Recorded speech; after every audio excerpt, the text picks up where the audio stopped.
Hello friends, welcome back to our official channel of Texar, जहाँ पे हम आपको सेक्रेटेरियल से रिलेटेड या टैक्सेशन से या लीगल से रिलेटेड जितने भी टॉपिक्स या अपडेट्स होते हैं वो आपको प्रोवाइड करते हैं। तो अगर आपने हमारा चैनल सब्सक्राइब नहीं किया तो आप जल्दी से जल्दी चैनल सब्सक्राइब करिए, जिससे कि आपको डेली के अपडेट्स हम आपको प्रोवाइड कर सकें। तो आज के हम इस टॉपिक में जो बात करेंगे वो है आपका PAS 6 prospectus and allotment of securities. इसमें क्या है कि आपका इसको बोलते हैं reconciliation of share capital audit report. इसमें बेसिकली जो कंपनीज़ हैं अनलिस्टेड पब्लिक कंपनीज़ के लिए एप्लीकेबल होता है। इसमें आपका क्या है, जो आपके शेयर्स होते हैं वो डीमैट फॉर्मेट में होना बहुत ज़रूरी है। नोटिफिकेशन आई थी 10 सितंबर 2018 को, जहाँ पे MCA ने बोला था जितनी भी पब्लिक कंपनीज़ हैं जो कि स्टॉक एक्सचेंज में लिस्टेड नहीं है, क्योंकि लिस्टेड कंपनी के लिए तो ऑलरेडी डीमैटेरियलाइजेशन में होना is important, is mandatory, but unlisted company के लिए भी ये नोटिफिकेशन आ गया था कि आपको जितने भी आपके शेयर होल्डर्स हैं, जितनी भी आपकी पेड अप कैपिटल है, जितने भी शेयर होल्डर्स में वो डिवाइड हुई है, उतने आपको डीमैट करवाने पड़ेंगे। PAS 6 जैसे आप देख सकते हैं, ये half yearly reconciliation of share capital audit report form होता है। मींस ये साल में 2 बार जाती है। उसके बाद आपका ये जो है, इसमें आपकी सर्टिफिकेशन जाती है प्रोफेशनल की, CA या CS, प्रैक्टिसिंग CS या CA जो है आपको सर्टिफाई करता है कि जो भी डिटेल्स है वो सही है। रिकन्सिलेशन इज़ लाइक कि आपका स्टार्टिंग पीरियड में कितनी शेयर कैपिटल है और बीच में आपके 6 ईयर्स के इंटरवल में अगर कोई आपको चेंजेस आपकी कैपिटल में होते हैं डीमैट फॉर्म में, तो वो आपको इसमें बताना है। नोटिफिकेशन मैंने आपको बताई दी कि 10 सितंबर को ये एप्लीकेबल हुआ था, तो उसके बाद जितने भी अनलिस्टेड पब्लिक कंपनीज़ हैं उनके लिए ये एप्लीकेबल है और उनको मैंडेटरी है शेयर्स को डीमैट फॉर्म में करवाना।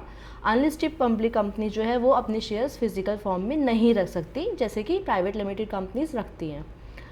उसके बाद आपका इसकी एप्लीकेबिलिटी जो है ये सारी अनलिस्टेड पब्लिक कंपनीज़ के लिए, और किन कंपनीज़ पे ये एप्लीकेबल नहीं है वो आपका Nidhi company, government company and wholly own subsidiary.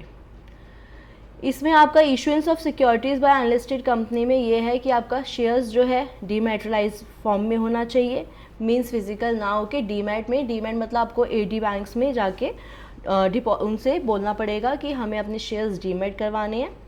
और उसके बाद आपका कुछ भी आगे ट्रांसफ़र होता है या और भी शेयर्स अलॉट होते हैं तो उसके लिए भी आपको डीमैट में ही शेयर्स को इशू करना पड़ेगा। और जैसे आपकी बायबैक ऑफ सिक्योरिटीज़ हो रही है या बोनस शेयर से इशू हो रहा है या प्राइवेट प्लेसमेंट या राइट इशू, इन सब के लिए जो है आपको मैंडेटरी है कि डीमैट में करवाना इज़ इम्पॉर्टेंट। अब हम शॉर्ट में अगर देखें तो PAS 6 में बेसिकली फॉर्म में कंटेंट क्या क्या होता है। सबसे पहले तो आपका कोई भी फॉर्म जो स्टार्ट होता है वो सिन से स्टार्ट होता है, कंपनी का सिन नंबर आपको डालना पड़ता है।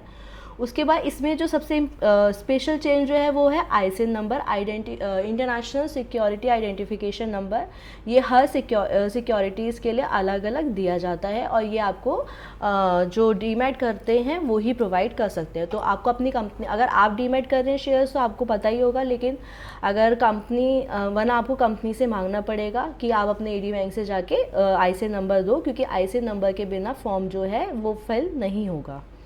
उसके बाद आपको बेसिक डिटेल्स देनी होती है कि कंपनी की शेयर कैपिटल क्या होती है, स्टार्टिंग में क्या थी, और अगर बीच में कोई चेंजेस हुए हैं तो कितने चेंजेस हुए हैं, और उन शेयर्स में से नंबर ऑफ़ शेयर्स कितने फिजिकल में अभी है या डीमैट। क्योंकि क्या होता है, कभी कभी हम शेयर्स अलॉट करते हैं तो एकदम से डीमैटेराइजेशन नहीं हो पाता, थोड़ा सा टाइम लगता है। और फिर अगर इन केस उस बीच में हमारी PAS 6 की डेट आ गई अगर, तो उस केस में हम लोग उनको पूरा स्पेसिफाई करते हैं कि इतने नंबर ऑफ़ शेयर्स हमारे डीमैट में है और इतने ही हमारे फिजिकल फॉर्म में है।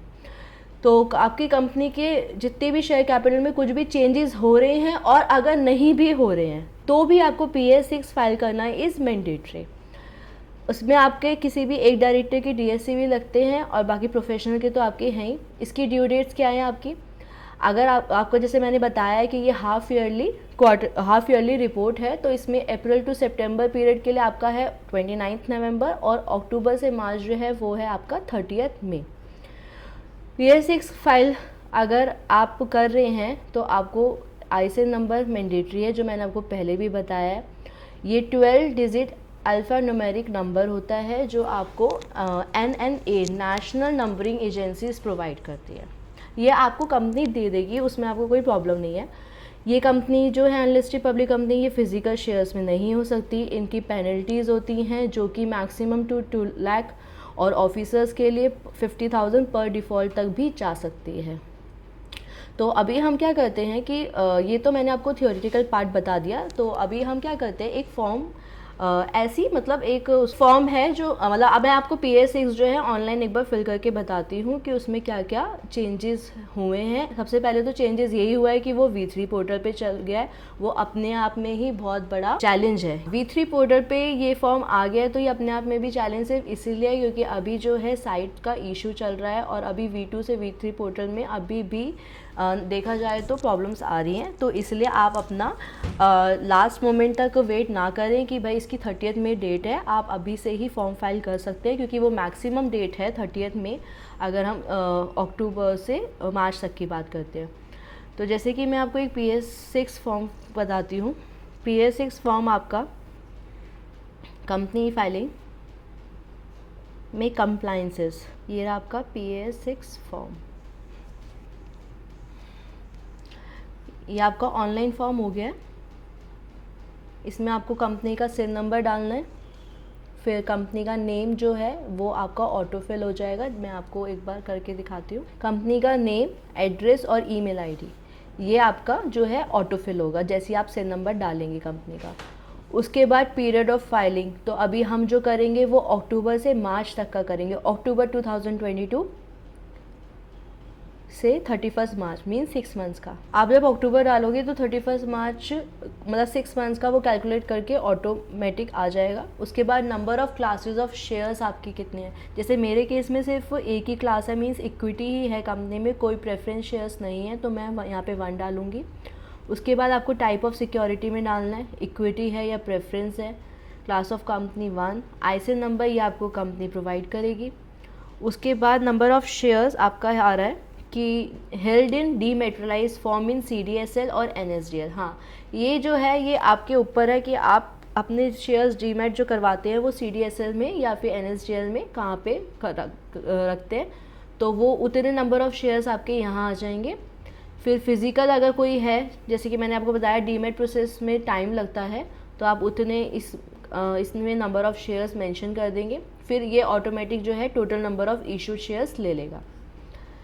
अगर आपके कोई भी शेयर्स फिजिकल फॉर्म में है, ऐसा ज़रूरी नहीं है कि फ़िज़िकल में हो भी सकता है कि फ़िज़िकल फॉर्म में हो या फिर नहीं हो। अगर आपके फ़िज़िकल फॉर्म में शेयर्स हैं अभी भी, तो आपको रीज़न मेंशन करना पड़ेगा कि किस वजह से आपने शेयर्स जो है डीमेट नहीं करवाए। देन आपके details of changes in share capital during the half year under consideration as per table below. इसमें आपका क्या है, number of shares at the beginning of reporting period, means 1 अक्टूबर के आपके कितने नंबर ऑफ़ शेयर्स थे वो। उसके बाद अगर अक्टूबर से मार्च के बीच में कोई राइट इशू हुआ या बोनस इशू हुआ या प्राइवेट प्लेसमेंट या ESOP या अमलगमेशन कन्वर्जन, मतलब कोई भी आपका कोई भी चेंज हुआ है पेड अप कैपिटल में, इशू कैपिटल में, तो आपको वो यहाँ पे मेंशन करना है और वो परसेंटेज जो है वो ऑटोमेटिकली ले लेगा। और देन आपका यहाँ पे number of shares at the end of the reporting period वो आपका मेंशन हो जाएगा।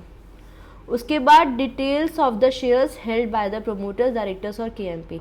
इसमें आपका क्या है कि आपके जो शेयर्स थे वो इशू जो हुए हैं वो उसमें किसको आपने दिया है, मतलब शेयर होल्डर्स की डिटेल्स बेसिकली बतानी है, प्रोमोटर्स की, डायरेक्टर्स की या KMP की, डीमेट और फिजिकल उसके हिसाब से। फिर रजिस्टर ऑफ मेंबर आपने अपडेट रखा या नहीं रखा वो आपको मेंशन करना पड़ेगा। अगर आप नहीं करते हैं तो आपको बताना पड़ेगा। अगर आप मैंने नो टिक कर दिया तो if no the date up to which it has been updated. Basically register of member maintain करना इज़ मैंडेटरी फॉर PS6। उसके बाद आपका डिटेल्स ऑफ डीमेट रिक्वेस्ट कि जब शेयर्स इशू हुए तो डीमेट रिक्वेस्ट जो है वो आपके पास कब मतलब आपको मिली, आफ्टर 21 डेज़ या फिर 21 डेज़ के पहले पेंडिंग है या फिर मोर देन 20 डेज, मतलब 21 डेज़ के अंदर आपको करवा लेना चाहिए PS डीमेट के लिए रिक्वेस्ट भेज देनी चाहिए। और अगर आप नहीं भेजते हैं तो वो यहाँ पे आएगा और रीज़न फॉर डिले के साथ में आएगा। उसके बाद whether there is appointment of common agency for share registry work, कोई भी आपने एजेंसी को हायर किया हुआ है इस चीज़ के लिए, वो अगर हाँ तो उस एजेंसी का नाम। Then any other details that the professional signing this form may like to provide, कोई भी डिटेल्स जो सर्टिफाई कर रहा है उसको अगर कंपनी में कुछ लग रहा है तो वो अपने पॉइंट्स वगैरह यहाँ पे मेंशन कर सकता है। ऐसे आपका ये सारा जो है फॉर्म PS6 जो है ये फाइल हो जाएगा। उसके बाद आपको नेक्स्ट जब आप ये सारी डिटेल्स भर दोगे तो नेक्स्ट करोगे तो आपको डायरेक्टर, किसी भी एक डायरेक्टर के DSC और एक प्रोफेशनल के DSC अफिक्स करके ये PS6 फॉर्म फाइल करना है। और इसकी जो फ़ीस है वो आपकी depend upon the share capital, 1 lakh है तो 300, और इस हिसाब से आपकी जो है वो PS6 की फ़ीस फाइल होएगी।